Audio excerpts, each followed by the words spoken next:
क्या आपने कभी सोचा है हम इस दुनिया में क्यों आए हैं? हमारे जीवन का असली उद्देश्य क्या है? यह शरीर, यह संबंध, ये इच्छाएं, इनका असली मतलब क्या है? श्रीमद् भगवद गीता जैसे महान ग्रंथ में इन सभी प्रश्नों के उत्तर छिपे हैं। आइए इस अमूल्य ज्ञान के कुछ महत्वपूर्ण अंशों को समझने की कोशिश करते हैं, जो केवल हमारे जीवन को ही नहीं बल्कि आत्मा की यात्रा को भी गहराई से प्रभावित कर सकते हैं। मैंने श्रीमद् भगवद गीता तब तक नहीं पढ़ी थी जब तक मुझे यह एहसास नहीं हुआ कि हम सब वास्तव में आत्माएं हैं। यह जीवन आत्माओं के लिए एक परीक्षा है, अपने भीतर के श्रेष्ठ रूप को बाहर लाने की। भगवद गीता इसी परीक्षा को पास करने के लिए एक महत्वपूर्ण ग्रंथ है। इसके 18 अध्याय हैं और इसे संस्कृत में परमात्मा द्वारा प्रकट किया गया था। समय के साथ संस्कृत का रोजमर्रा की जिंदगी में उपयोग कम होता गया और इस ज्ञान से मानवता दूर होती चली गई। समय समय पर इसे सरल भाषा में अनुवादित किया गया और इसी प्रयास को आगे बढ़ाते हुए मैं आने वाले 9 मिनटों में भगवद गीता के कुछ प्रमुख अंशों को अपने गुरु के आशीर्वाद से सरल रूप में अपने सभी भाइयों और बहनों के चरणों में समर्पित कर रहा हूं। यह ज्ञान परमात्मा ने महाभारत के धर्म युद्ध में कुरुक्षेत्र की रणभूमि पर लगभग 5000 साल पहले भगवान कृष्ण के माध्यम से अर्जुन को दिया था।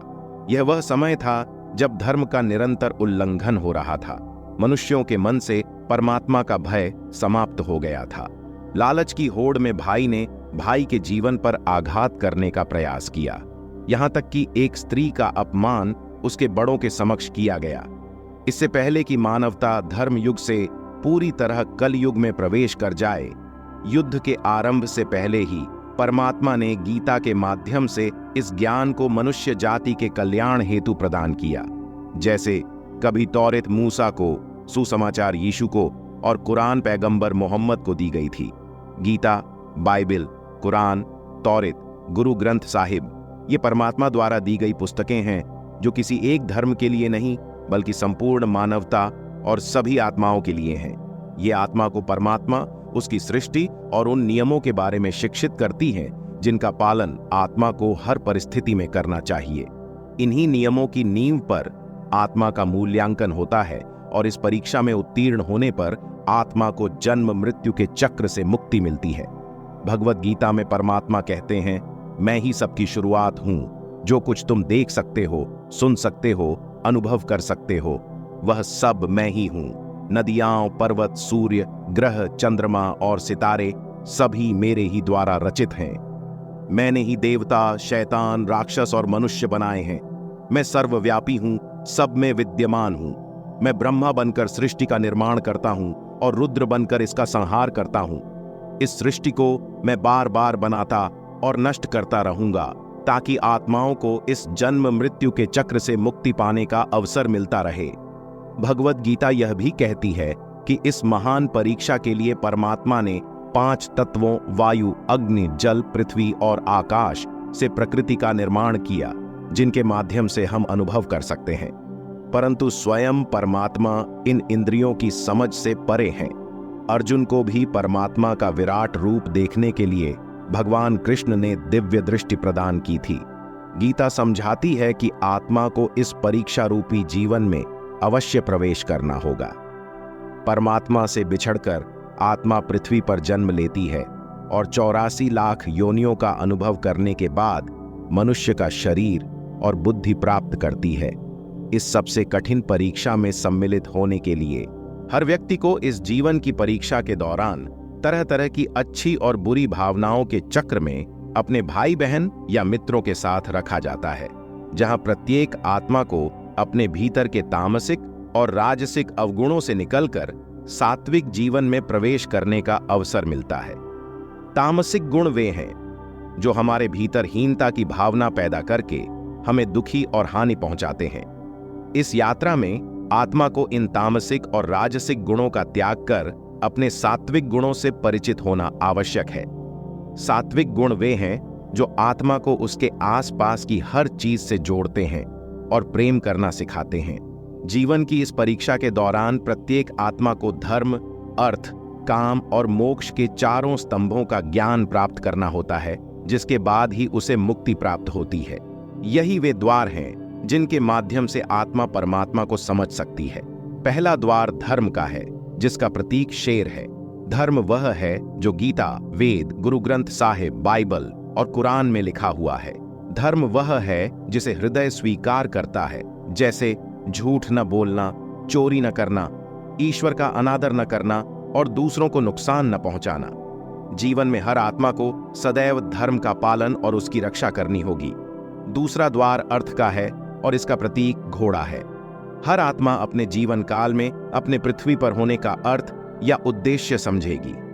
इस जीवन में वह अनुभवों का आनंद लेगी, अच्छे बेटे या बेटी, अच्छे भाई या बहन और अच्छे पति या पत्नी के रूप में हर रिश्ते का निर्वाह करेगी और इस परीक्षा में सफल होगी। तीसरा द्वार काम का है। भगवत गीता समझाती है कि हर व्यक्ति के भीतर काम, क्रोध, लोभ, मोह, अहंकार और ईर्ष्या जैसी 6 भावनाएं होती हैं, जो यदि नियंत्रण में न रहें तो हमें स्वयं और दूसरों को हानि पहुंचा सकती हैं। इन भावनाओं को हर व्यक्ति को नियंत्रित करना चाहिए, क्योंकि इनके प्रभाव में किया गया कोई भी कार्य जीवन भर की कठिनाइयों का कारण बन सकता है। संतोष और सादगी से आत्मा इन भावनाओं पर विजय प्राप्त कर सकती है। चौथा स्तंभ मोक्ष का है, जिसका प्रतीक हाथी है। इस जीवन रूपी परीक्षा में हर व्यक्ति कुछ इच्छाएं रखता है। कुछ इच्छाएं एक ही जन्म में पूरी हो जाती हैं, जबकि कुछ अधूरी रह जाती हैं, जिनके पूर्ण होने के लिए आत्मा को पुनः पृथ्वी पर लौटना पड़ता है। भगवत गीता समझाती है कि हमारी इच्छाएं ही हमारे पुनर्जन्म का कारण है, और यदि हम किसी भी इच्छा का त्याग कर दें तो हम इस जन्म मरण के चक्र से मुक्त हो सकते हैं। यह द्वार माफी का भी है, जहां हम उन लोगों को माफ कर सकते हैं जिन्होंने हमारे साथ बुरा किया, और जिनसे हमने गलती की है उनसे माफी मांगकर मुक्ति पा सकते हैं। जब तक आत्मा इन चारों द्वारों धर्म, अर्थ, काम और मोक्ष को पूरी तरह से नहीं समझ लेती, तब तक उसे बार बार इस मानव शरीर में जन्म लेना ही पड़ेगा। जैसे ही परीक्षा का समय समाप्त होता है, आत्मा शरीर और अन्य सभी सांसारिक वस्तुओं का त्याग कर देती है। जो कुछ भी संसार में जोड़ा था वह अब किसी और का होगा। फिर आत्मा अपने कर्मों के फल के निर्णय के लिए चली जाती है। अच्छे और बुरे कर्मों का हिसाब होता है, और आत्मा अपने अच्छे कर्मों के लिए कुछ समय के लिए स्वर्ग और बुरे कर्मों के लिए नरक जाती है। नरक में आत्मा को उसके पापों के अनुरूप दंड मिलता है। सजा समाप्त होने के बाद आत्मा को फिर से एक नया शरीर और नया मस्तिष्क दिया जाता है, ताकि वह इस परीक्षा में पुनः भाग ले सके। हर परीक्षा में यही चक्र दोहराया जाता है। जीवन के 4 स्तंभों धर्म, अर्थ, काम और मोक्ष को समझने के लिए हर जन्म में आत्मा को अपने पिछले जन्मों के कर्मों के अनुसार अच्छे या बुरे हालातों का सामना करना पड़ता है। लेकिन जब तक आत्मा परमात्मा के साथ योग को नहीं समझ लेती, वह मुक्ति नहीं पा सकती। भगवत गीता यह बताती है कि मनुष्य अपने शरीर, मस्तिष्क या दिल के माध्यम से परमात्मा को पा सकता है। शरीर द्वारा किए गए कर्मों से परमात्मा को पाने को कर्म योग कहते हैं। ऐसे कर्म जो परमात्मा की इच्छा और दूसरों के कल्याण के लिए हों।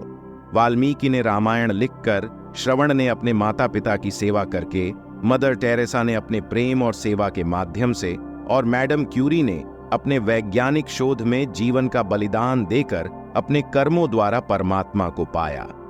भगवत गीता यह भी बताती है कि आत्मा मस्तिष्क के माध्यम से भी परमात्मा के साथ योग कर सकती है, जिसे राजयोग कहा जाता है, क्योंकि मस्तिष्क सभी इंद्रियों का राजा है। एक व्यक्ति अपनी आस्था, श्वास प्रणाली, आसन, साधना और तपस्या के द्वारा इस योग के मार्ग से परमात्मा को पा सकता है। इस योग को समझने के लिए हमें अपने भीतर की ऊर्जा यानी चक्र और कुंडलिनी को समझना होगा। आत्मा ध्यान लगाकर परमात्मा के साथ योग कर सकती है। शंकराचार्य, स्वामी परमहंस, स्वामी विवेकानंद और उनके जैसे कई योगी इस मार्ग से परमात्मा के साथ एकात्म हो पाए। भगवान भगवत गीता में कहते हैं कि यदि किसी आत्मा को धर्म या योग समझ में नहीं भी आता, लेकिन वह मेरी शरण में आ जाए, तो मैं उसके सभी पापों को क्षमा कर देता हूं। परमात्मा को हृदय की गहराइयों से पुकारने को भक्ति योग कहते हैं। चैतन्य महाप्रभु, मीराबाई और भगवान हनुमान इसके सबसे बड़े उदाहरण हैं। कभी कभी आत्मा अपने होने का मूल उद्देश्य भूलकर धर्म का उल्लंघन करती है या पाप के मार्ग पर निकल जाती है, तो उसे सही रास्ते पर लाने के लिए परमात्मा स्वयं किसी रूप में पृथ्वी पर अवतरित होते हैं। आइए श्रीमद् भगवद गीता, गुरु ग्रंथ साहिब, तौरा, बाइबल, कुरान जैसी किसी भी पवित्र पुस्तक को पढ़कर जीवन का असली अर्थ समझें और परमात्मा के साथ योग स्थापित करें। यदि यह ज्ञान आपको पसंद आया तो इसे दूसरों के साथ बांटें, ताकि सभी आत्माएं अपने होने का असली उद्देश्य समझ सकें और जन्म मरण के बंधन से मुक्ति पाकर हमेशा परमात्मा के साथ रह सकें। तो साथियों, जीवन में इस अद्भुत ज्ञान को अपनाना ही हमें सच्ची शांति और मुक्ति की ओर ले जाता है। श्रीमद् भगवद गीता का यह अमूल्य संदेश हमें यह समझने में मदद करता है कि हम कौन हैं और हमारा असली उद्देश्य क्या है। यदि आपको यह वीडियो पसंद आया हो और इससे कुछ सीखने को मिला हो, तो इसे अपने प्रियजनों के साथ साझा करें। ऐसा करने से आप भी इस अनमोल ज्ञान के प्रचार का हिस्सा बनेंगे और मानवता को इस सत्य के करीब लाने में योगदान देंगे। यह ज्ञान आपके हृदय को प्रेरित करे और आपके जीवन में सकारात्मक परिवर्तन लाए। धन्यवाद।